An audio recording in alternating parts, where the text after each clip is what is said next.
For diatomic molecules, the correct statement about the molecular orbitals formed by overlap of two 2pz orbitals are.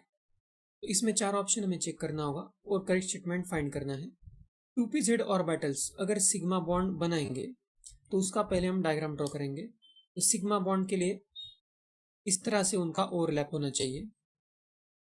तो sigma star नहीं है, sigma है मतलब bonding, तो उनका phase भी सेम होना चाहिए। इस तरह से ओवरलैप होता है, तो सेम फेज है तो ये ओवरलैप होके जो फाइनली ऑर्बिटल बनता है वो इस तरह का होता है। तो बीच में ओवरलैप जो है वो अच्छे से होता है। तो इसमें नोडल प्लेन तो यहाँ पे रहेगा, यहाँ पे और यहाँ पे, और ये 2pz ऑर्बिटल है। तो इसका जो एक्सिस है वो z है, मतलब ये जो एक्सिस है ये z एक्सिस है। तो ये जो डॉटेड वर्टिकल प्लेन दिख रहा है हमें, ये xy प्लेन होगा। तो इसमें दिया है sigma orbital has total of 2 nodal planes. 2 nodal planes तो यहाँ पे दिख रहे हैं, तो ये स्टेटमेंट करेक्ट है। Sigma star orbital has 1 node. Sigma star का डायग्राम ड्रॉ करेंगे पहले। तो सिग्मा स्टार में ये होता है, सिग्मा बॉन्ड के लिए तो दोनों का एक्सिस जो है वो सेम होना चाहिए, तभी ये हेड ऑन कोलिजन होगा, हेड ऑन ओवरलैप होगा।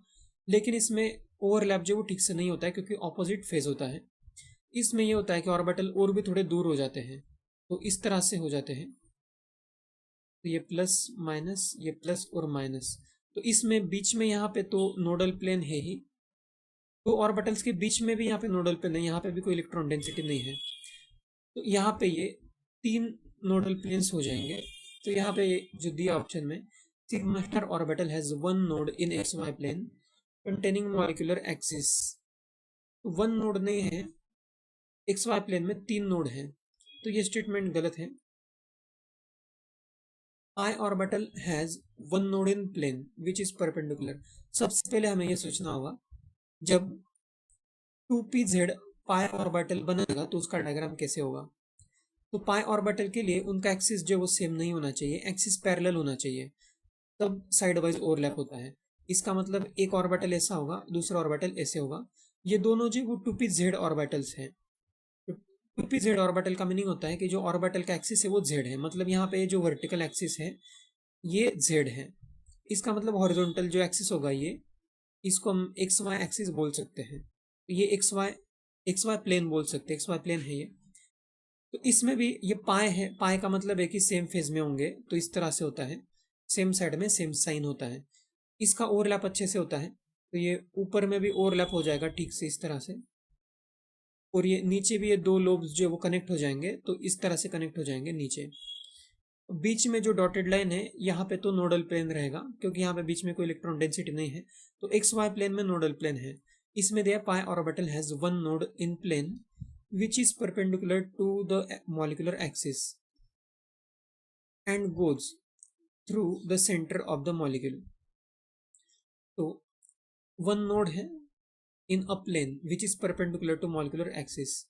तो ये जो प्लेन है xy प्लेन, मॉलिक्यूल का एक्सिस तो ये हॉरिजॉन्टल एक्सिस ही हो गया, ये पहला आइटम है, ये दूसरा आइटम है। मॉलिक्यूल का एक्सिस जो है वो हॉरिजॉन्टल है, तो मॉलिक्यूल का ही जो प्लेन है वही प्लेन एक्चुअली नोडल प्लेन है।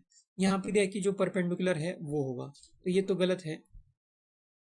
नोडल प्लेन जो वो परपेंडिकुलर नहीं है, नोडल प्लेन जो वो खुद मॉलिक्यूल का जो प्लेन है वही है। डी में जो दिया है पाई स्टार, तो पाई स्टार में एग्जैक्टली इसका थोड़ा सा उल्टा होगा।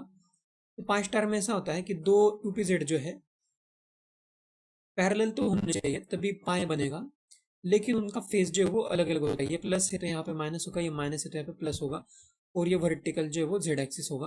तो ये ठीक से ओवरलैप नहीं होंगे, ये एक तरह से तो लोब्स जो है वो दूर हो जाते हैं। ये प्लस है, ये माइनस है, और ये दूसरे ऑर्बिटल के लोब्स भी इस तरह से दूर हो जाएंगे, ये माइनस है, ये प्लस है। तो यहाँ पे हॉरिजॉन्टल एक्सिस जो है वो तो हॉरिजॉन्टल प्लेन जो है जिसको हम XY प्लेन बोल रहे हैं, ये तो नोडल प्लेन है ही।